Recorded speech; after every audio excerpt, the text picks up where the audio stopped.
Hey guys, today I'm going to share with you 3 Sony lenses that cover all of my video needs. First of all, I currently only use Sony lenses, and that's because I need fast, reliable autofocus.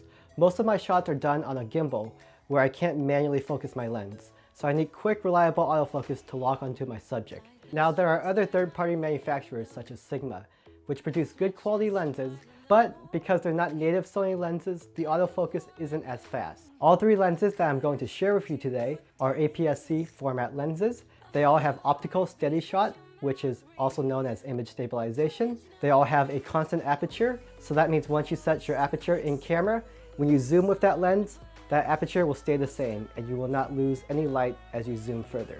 And lastly, they all have a good balance between price and quality. Since the Sony a6500 is a crop sensor camera, all images are magnified 1.5 times. So the first lens I need is a nice wide angle lens. And I've selected the Sony 10 to 18mm lens f4. Now taking into account the crop factor or the magnification of the Sony a6500, this lens will give me an equivalent focal length of 15mm, which is still really wide, all the way up to 27mm.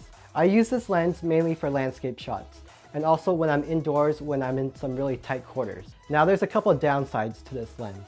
First of all, it's a wide angle lens, and it also has a maximum aperture of only f4. So as a result, it's really hard to blur out the background and get a nice shallow depth of field. And also as a result, this lens doesn't perform that well in low light situations. So the next lens I need, and the next lens I have, is the Sony 35mm lens f1.8. This lens performs really well in low light situations, and because it has a maximum aperture of f1.8, I can get some really nice shallow depth of field shots. There's 7 aperture blades, and that gives you some very pleasing bokeh. And lastly, when you throw this on the Sony a6500, it gives you an equivalent focal length of about 50mm, and that's very pleasing to the human eye. So both of these lenses that I have discussed so far, the wide angle lens and also this 35mm f1.8, they have really fast, reliable autofocus, and that's just what I need. So far I've covered wide angle, and I have covered shallow depth of field and low light. Now the last lens I need to complete my trifecta is a nice telephoto or zoom lens to allow me to get some shots when I just can't get that close to my subject. So the last lens I have selected to complete my trifecta is the Sony 18 to 105 f4 lens.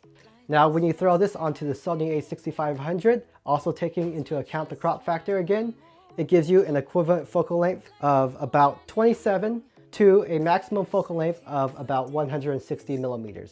And that's still a pretty good zoom. One cool feature about this zoom lens is it has this zoom switch where you can smoothly zoom in and out from your subject instead of using the zoom ring. This lens will also produce some nice bokeh because it has 7 aperture blades, just like the 35mm lens. And when you shoot at longer focal lengths, such as 160mm, you can get some nice shallow depth of field, and autofocus is also good with this lens too.